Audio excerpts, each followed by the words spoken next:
फिल्में सिर्फ मनोरंजन का माध्यम नहीं होती, बल्कि ये समाज की सोच, संस्कृति और राजनीति को प्रभावित करने की शक्ति भी रखती हैं। ऐसे फिल्मों के सर्टिफिकेशन और रेगुलेशन की जिम्मेदारी एक महत्वपूर्ण काम बन जाता है। अब इसी जिम्मेदारी को निभाने के लिए बतौर सीबीएफसी नए अध्यक्ष की नियुक्ति की गई है। आपको बता दें कि अभी तक सीबीएफसी यानी कि central Board of Film certification का जो अध्यक्ष का कार्यभार था वो प्रसून जोशी संभाल रहे थे। अब प्रसून जोशी जो है वो प्रसार भारती के नए अध्यक्ष बना दिए गए हैं। तो इनकी जगह बतौर अध्यक्ष नियुक्ति किसकी हुई है, आज इस वीडियो के माध्यम से इस बात को हम समझेंगे और ये भी जानेंगे कि सीबीएफसी कैसे अस्तित्व में आया, ये काम क्या करता है और डिफरेंट जो इसकी श्रेणियां होती हैं, प्रमाणन की श्रेणियां होती हैं, वो क्या होती हैं। तो कौन बना सीबीएफसी का नया अध्यक्ष, आइए इस वीडियो के माध्यम से जानते हैं। इससे पहले अगर बात प्रसून जोशी की करें तो आपको बता दें कि प्रसून जोशी का जो कार्यकाल था, उस कार्यकाल में बतौर अध्यक्ष उन्होंने ई सिनेमा प्रमाण जो है सिस्टम लागू किया था और ई सिने प्रमाण सिस्टम के साथ साथ उन्होंने जो सर्टिफिकेशन है उसका डिजिटलीकरण किया था, तो इसलिए उनका कार्यकाल भी जाना जाता है। अब सेंसर बोर्ड भी सामान्य बोलचाल की भाषा में इसको कहते हैं। तो अभी शशि शेखर वेम्पति ये नया नाम है, इनको बना दिया गया है सीबीएफसी का नया अध्यक्ष। तो शशि शेखर वेम्पति की बात करें तो इससे पहले ये भी प्रसार भारती से जुड़े रहे हैं। वर्ष 2017 से लेकर वर्ष 2022 तक ये प्रसार भारती के बतौर सीईओ काम कर चुके हैं। इसके अलावा अलग अलग जगहों पर भी ये काम किए हैं, इनको कार्य का अनुभव है। जैसे कि ये यूजीसी से भी जुड़े रहे हैं, यूजीसी से भी संबद्ध रहे हैं, ये बार्क से भी संबद्ध रहे हैं। ये BARC Bhabha atomic research centre वाला बार्क नहीं है। ये बार्क क्या है, तो ये बेसिकली एक टीवी रेटिंग एजेंसी है जिसको कि ब्रॉडकास्ट ऑडियंस रिसर्च काउंसिल के नाम से जाना जाता है। इसमें भी कार्य कर चुके हैं। इसके अलावा department of science and technology से भी ये संबद्ध रहे हैं। इसके अलावा एआई इकोसिस्टम में महत्वपूर्ण भूमिका ये मौजूदा समय में निभा भी रहे हैं। जैसे कि एआई फॉर इंडिया नामक मंच से ये जुड़े हुए हैं, सेवा दे रहे हैं और भारत जेन के बोर्ड मेंबर भी हैं। भारत जेन आप जानते हैं कि जो एआई मॉडल डेवलप कर रहा है भारतीय भाषाओं के लिए, तो भारत जेन के बोर्ड मेंबर के तौर पर भी ये उससे जुड़े हुए हैं। तो हम कह सकते हैं कि आर्टिफिशियल इंटेलिजेंस में भी इनका अनुभव है और अब ये नया कार्यभार शशि शेखर वेम्पति संभालेंगे। क्या, तो सीबीएफसी यानी कि central Board of Film certification के अध्यक्ष के तौर पर। तो आइए जरा बात करते हैं कि सेंट्रल बोर्ड ऑफ ये इनके अनुभवों के बारे में। जो बातें मैंने आपको बताई, बार्क या department of science technology UGC यानी ब्रॉडकास्ट ऑडियंस रिसर्च काउंसिल से भी जुड़े हैं और भारत के इकोसिस्टम में जो एआई इकोसिस्टम है उसमें भी ये सक्रिय भूमिका निभा रहे हैं। तो ये इनके अनुभव हैं। अब इसके बाद बात करते हैं हम कि दरअसल सीबीएफसी के विषय में। सीबीएफसी आपको जानना जरूरी है परीक्षा के लिहाज से भी। देखिए सीबीएसई की अगर सीबीएफसी की बात करें अगर, तो केंद्रीय फिल्म प्रमाणन बोर्ड इसको हिंदी में कहते हैं और सूचना और प्रसारण मंत्रालय के अधीन ये एक प्रकार का वैधानिक निकाय है। तो ये कैसा निकाय है, तो ये एक वैधानिक निकाय है। किसके अंतर्गत, तो सूचना और प्रसारण मंत्रालय के अधीन कार्य करने वाला ये एक वैधानिक निकाय है। इसको अगर बात करें तो सामान्य बोलचाल की भाषा में आपने अक्सर चर्चा में सुना होगा सेंसर बोर्ड। सेंसर बोर्ड ने ये किया, सेंसर बोर्ड ने वो किया। तो सेंसर बोर्ड इसीलिए कहते हैं क्योंकि ये सर्टिफिकेशन अथॉरिटी के तौर पर काम करता है फिल्मों के संदर्भ में। कोई भी फिल्म बिना इसके सर्टिफिकेशन के आपको सार्वजनिक तौर पर दिखाई नहीं देगी, यानी कि एक प्रमाणन का प्राधिकरण है। तो ये क्या है, तो प्रमाणन का प्राधिकरण है। और अगर आप देखें तो सिनेमेटोग्राफ एक्ट 1952 जो था, यानी कि 1952 में सिनेमेटोग्राफ अधिनियम जो था, उसी के तहत इस बोर्ड का संचालन हो रहा है और इसको और मजबूती प्रदान करने के लिए सिनेमेटोग्राफ सर्टिफिकेशन रूल्स 1983 और साथ साथ केंद्र सरकार द्वारा जो जारी गाइडलाइंस होती हैं उसके आधार पर यह कार्य करता है और उसके आधार पर फिल्मों को सेंट्रल बोर्ड ऑफ अगर हम बात करें फिल्म सर्टिफिकेशन, तो फिल्मों के प्रमाणन का काम ये करता है। ये बात हो गई। अब देखिए जब इसकी स्थापना हुई थी तो इसका सीबीएफसी नाम नहीं था। इसका सीबीएफसी जो नाम पड़ा है वो पड़ा है 1983 में। अब सवाल उठता है कि इससे पहले इसका नाम क्या था। तो जब शुरुआत में इसकी स्थापना हुई थी तो इसका नाम था सीबीएफसी, ने कि सीबीएफसी नाम नहीं था, ये 1983 में हुआ था। और ये आप याद रखिएगा कि central Board of Film scenario इसको कहा जाता था जब शुरुआत में इसकी स्थापना हुई थी। तो Central Board of Film scenario से Central Board of Film Certification इसका नाम हुआ 1983 में। फिल्मों का जब भी सार्वजनिक प्रदर्शन होगा तो बिना इसके वहां पर इसका कंट्रोल होगा, इसका रेगुलेशन होगा, ये सर्टिफाइड करेगा और उसके बाद उसकी श्रेणी निर्धारित करने का काम भी इसके द्वारा किया जाता है।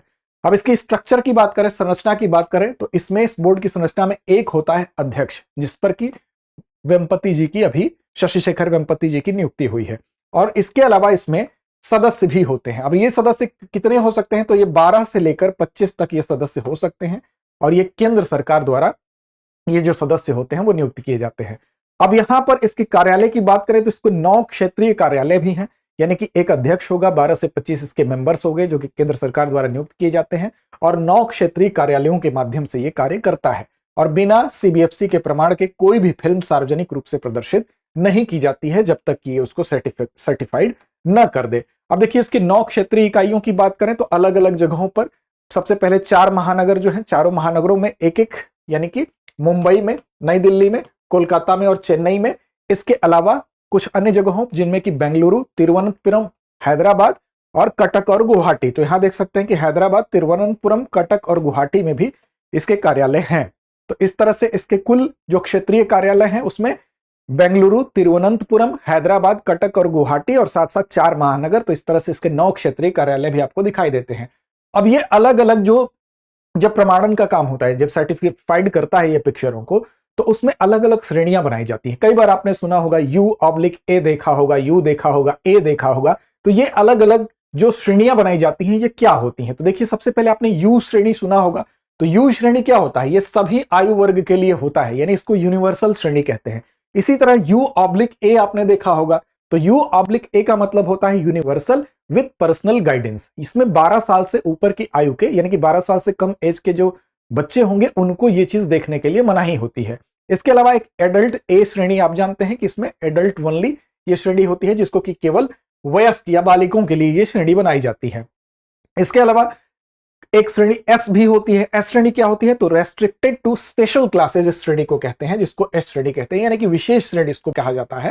यानी कि केवल कुछ विशिष्ट वर्गों के लिए बनाई गई जो फिल्म होती है, जैसे मान लीजिए किसानों के लिए बनाई गई स्पेशली फिल्म है, डॉक्टर्स के लिए बनाई गई स्पेशली फिल्म है, तो ये इसको कहते हैं रेस्ट्रिक्टेड टू स्पेशल क्लासेस। ठीक, इस तरह से वर्ष 2023 में आप देखेंगे तो कुछ सब कैटेगरीज और बढ़ाई गई। तो 2023 में क्या किया गया, तो 2023 में अमेंडमेंट हुआ और कुछ श्रेणियों को, सब कैटेगरीज को इसमें जोड़ा गया, जैसे कि UA7+ श्रेणी है, UA13+ है, UA16+ है। तो इन श्रेणियों को कब जोड़ा गया, इन श्रेणियों को वर्ष 2023 में इसमें जोड़ा गया। ठीक, अब यानी कि जो UA की ही श्रेणी थी उसी की सब कैटेगरी के तौर पर यह डिवीजन आपको देखने को मिलता है। तो यह है भारतीय फिल्म प्रमाणन जो बोर्ड है उसके नए अध्यक्ष और साथ साथ इसके संबंध में आपके लिए कुछ महत्वपूर्ण जानकारी। अब एक और महत्वपूर्ण जानकारी पर नजर डालते हैं। अगर आप तैयारी कर रहे हैं यूपीपीसीएस प्रीलिम्स परीक्षा की, तो आप अभी से अपने लक्ष्य के प्रति एकदम केंद्रित हो जाएं। इसके लिए आपके पूरी तरह से सपोर्ट में खड़ी है हमारी टीम, और इसके लिए आपके लिए एक महत्वपूर्ण कोर्स हम लेकर आए हैं जिसका नाम है UPPCS prelims live online course.